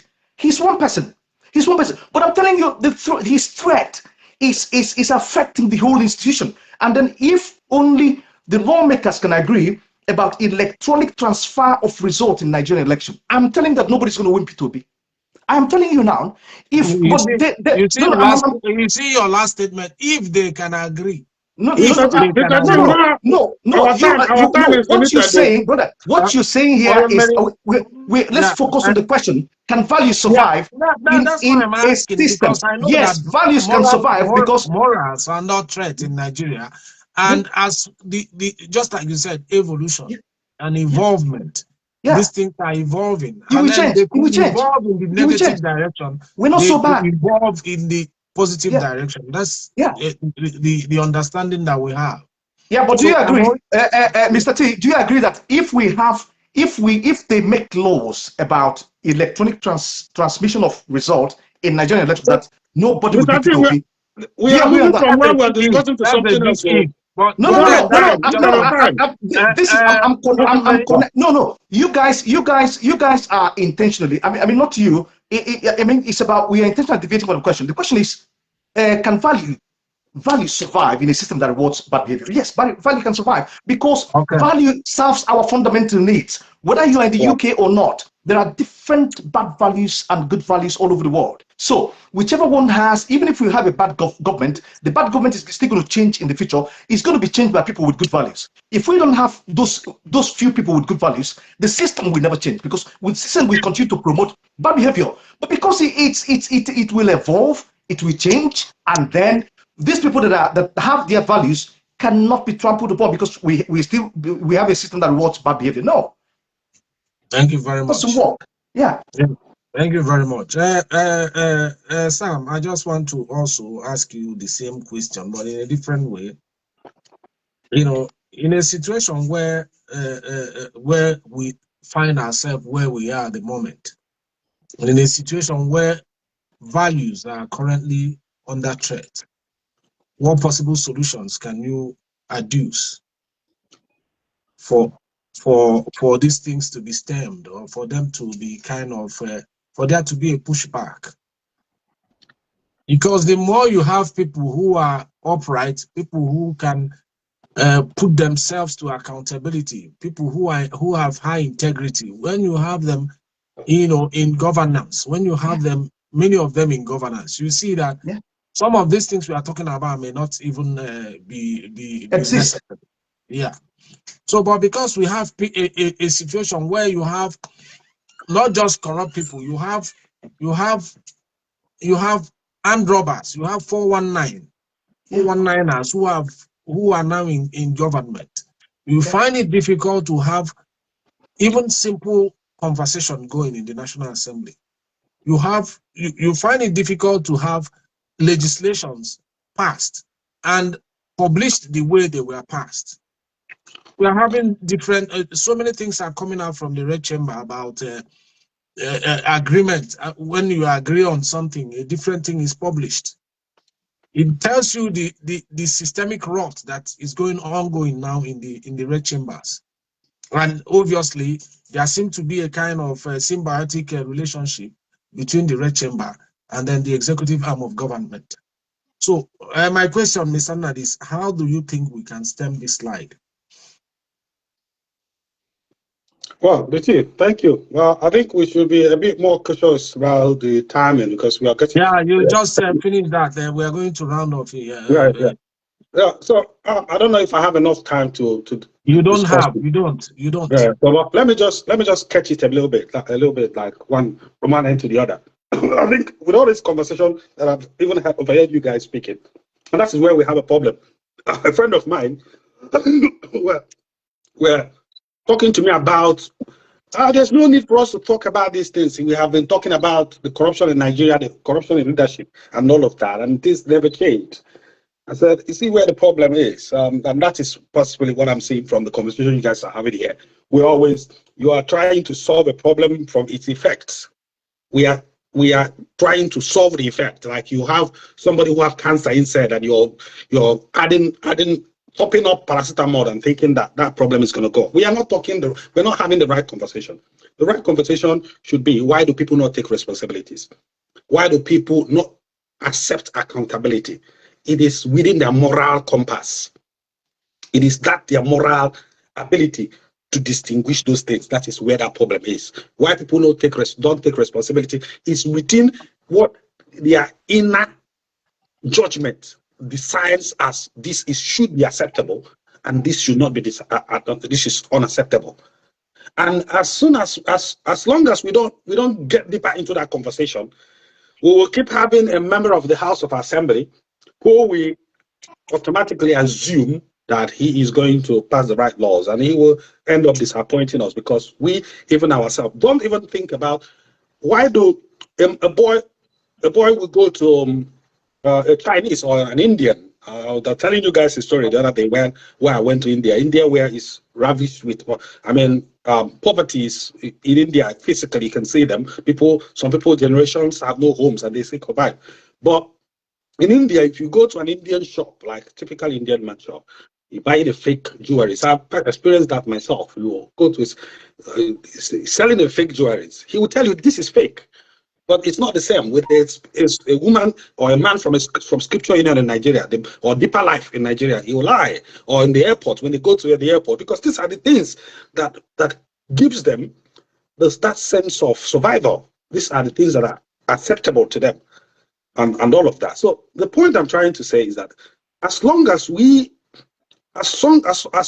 don't talk about the core deep conversation, the deep conversation of the real causes of these things, why people are not taking responsibility. And I can give you lots and lots and lots of examples why people think that being accountable should be for indecent people. If you're challenged to be accountable, you feel like they're assuming you're corrupt. But that is the kind of build-up mentality that we have in the society. So there's a possibility in that. The possibility in all of this is that we keep preaching the right message. Change the mentality in our societies. Scamming people is not you being clever. Some people will say, oh, because Igbo people scammed us, let them scam them back. Obviously, the thing about all this social capital is that it reciprocates. It comes back. You think you're harboring an armed robber in your house. One day, he will not find somebody else to rob. He's going to rob you. That's the common sense. So at the end of the day, we have to distinguish what it means for something to be wrong and what it means to be something to be wrong or to be right. And within this concept is where we are going to encode this system in our system, where the right thing becomes the right thing, the wrong thing becomes the wrong thing. If a man in my village will go back to the House of Assembly now and say he's a gay man, just to tell you how that loop works. It's not just the politicians that are feeding the services to the people. It's a loop. Everybody is added. The society is feeding to whoever becomes the leader. The leader also feedback with the same feedback of what is being given to him before he becomes that member of the House of Assembly. It reflects the kind of society that you are in. And if any society in Nigeria will even come to the UK to become a president or a prime minister, you will find that it will be very difficult for them to do the same thing they're doing in Nigeria, because that system will not allow them. Because if it goes to a place to bribe somebody, that person's priority will be that taking bribe over general public good is not acceptable, and he will not take it. So I'll leave it there, Mr. T. I don't want. Thank you very much. Mary, can you just we have already overshot our mark. Can you just in 1 minute Can you just Yeah, give us a round off with your yeah. summation? I think I must acknowledge a lot of important points from us. We are always open to learning, and Yeah. we will always stick to giving out the best as much as we can to educate the society and also educate ourselves. Because in Yeah. the process of educating society, we're also educating ourselves. So, Definitely. having said that, I was mentioning something before that bad society exists everywhere, and good values, bad values, and good values exist everywhere, and every society um, rewards good and bad values, but some societies rewards more than the other. But that doesn't negate the fact that we have good and bad values in all over the society. For the red chamber, I've also said that um, uh, values can survive in a system that rewards bad behavior. Bad behavior from people that have been rewarded doesn't mean that everybody has got bad behavior. It's just what is up in the air at that particular moment. And that thing that is up in the air is liable for change. It can be changed anytime. And as long as it can be changed, we will not cede or relinquish our own civic responsibility to work as a group, as a united front, as people who are willing to collaborate in changing this system that rewards bad behavior. But we will also acknowledge those individuals with good values that have remained who they are, irrespective of the value system we promote. There are many countries that have got dangerous value system more than where we come from. Our country is bad, but it's not the worst in the world. And anything can happen. Even in the UK, there's been a time when the king was looked up as God. But some certain group of people with that good values, even though the UK was rewarding bad behaviors then those set of group with good values rose up and said, no, we need democracy. We need the government of the people, for the people, and by the people. And then it happened. So if we setting up institution and creating law that works fairly and holding those who breach these laws accountable is also part of our responsibility. No matter how small this set of people might be with strong values, we will continue to support them and we will continue to stand up with dignity. There are people with personal ethics, and these individuals, they have got strong background. They have got strong, Summary. yeah, I'm summarizing. They've got strong background. They've got strong value system. They've got strong sense of moral responsibilities. And those people cannot be trampled under the fact that we are talking about bad behaviors. Bad behaviors, system that rewards bad behaviors is completely different from the government. The system can be created, even there could be, the system starts from the grassroots. There are different form of system before you talk about the overall system of the government. That is why if you build a bad system in the grassroots, it is practically impossible for you to expect something better in the center. So it calls us to have this, to check out on ourselves and then begin to have this structure of taking self-responsibility in making sure that those with good values from the grassroots are protected and acknowledged so that it can encourage them to continue what they have. These people are looked up as role models, and their sense of being role models will never, ever, ever be disrespected. And also the community can also create boundaries and have a form of commitment to be acting consistently with what is good. Everybody knows that the survival of values in a system that rewards bad behavior is already morally challenging. But then that value can also increase if we are able to stand up to do what is right. In standing up to do what is right, that is where we can make a huge difference. And then unless we are able to stand up and say, we want to do what is right, it will take longer for us to be able to say, okay, we want to acknowledge these people that have good value in that system, and we also want to promote them. The emergence of a presidential aspirant in the person of P2B has proven that values can be rewarded. The reason why people are the reason why people are talking about him here and there, and also even without anything, promoting him selflessly and from their own heart, is because of good values. If he doesn't, he has been promoting good values. And if he doesn't have good values in Nigeria, nobody will talk about him. Everybody wants him to carry that good value and come in the center. So what the message I'm dropping here, the message I'm dropping here today is that we must strengthen our institutions, make laws, create an equitable society where good values can thrive, and where we can carry along those with good values, and also be able to look at the kind of laws that guide our society. Even in the UK, there are many cases of COS that has raised a lot of red flag because of those bad values that exist all over the places. So let's stand up to do what is right, and let's stand up to promote and protect people with value, and let's acknowledge that values can be rewarded in a system that rewards, can survive in a system that rewards bad behavior. Thank you. Thank you very much, Mary. Mr. Nadi, can you just briefly give us your final? Although your first is always your last. I don't know if that is the case today. Well, yeah, that's it. I think, yeah, that's always been the case with me, basically. I will end up to say that whatever you actually intend to be the right thing, you should be the person that carries those things, not expecting others. So you're not in a society where we prescribe goodness rather than being our cause of those goodness. We always end up in the same situation. And the ending it with a question: anybody that criticizes a politician, I have a question for them. And I'm not saying that. Let me be clear in what I'm saying.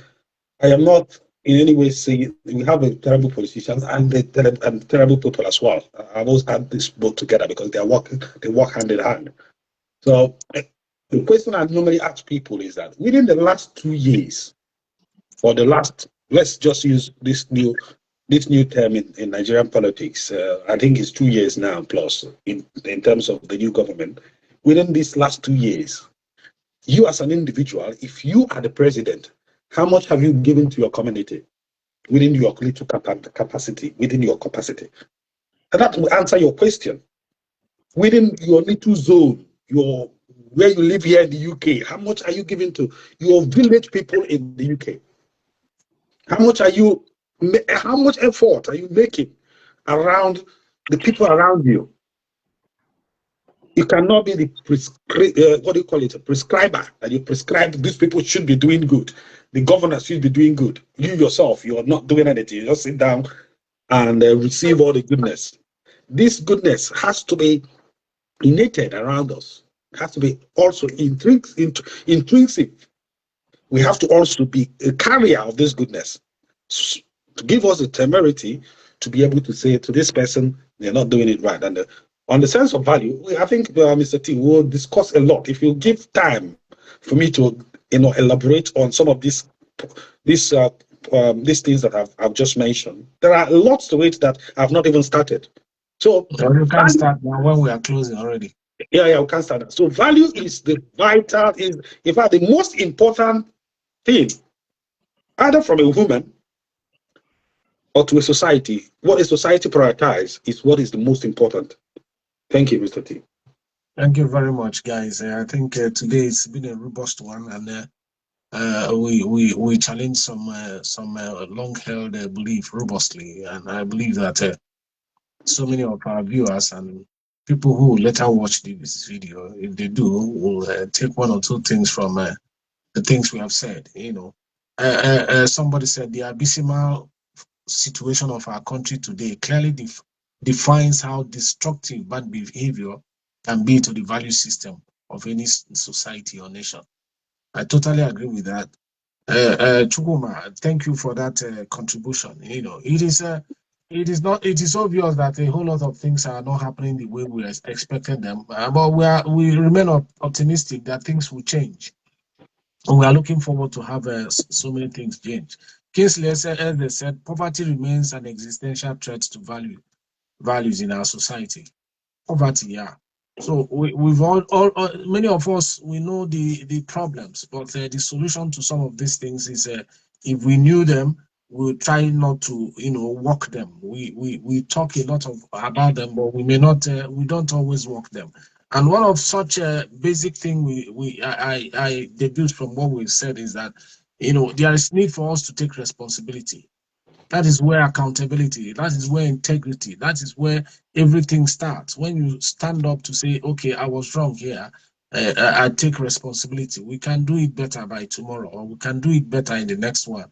It resonates with not just the people, it resonates with the system as a whole. We've been able to talk about responsibility, which is one currency that is lacking within the Nigerian political space.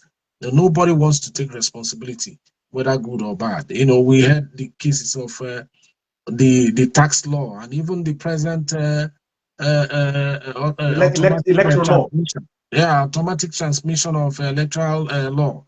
There's the debate of whether it was what was passed that was published and all these things. When somebody, the Senate president, members of the National Assembly, when they cannot come up to take responsibility, what do you expect the other, every one of us to do? But having said that, it is also good for people not just to stand by these sidelines, get involved, throw your heart into the ring. Maybe you could be the Daniel that will come to judgment and maybe do the things that defied others, the things that others could not do. You could be the guy who will, be the strength that will join the weaker chain with the strength of the other part of the chain.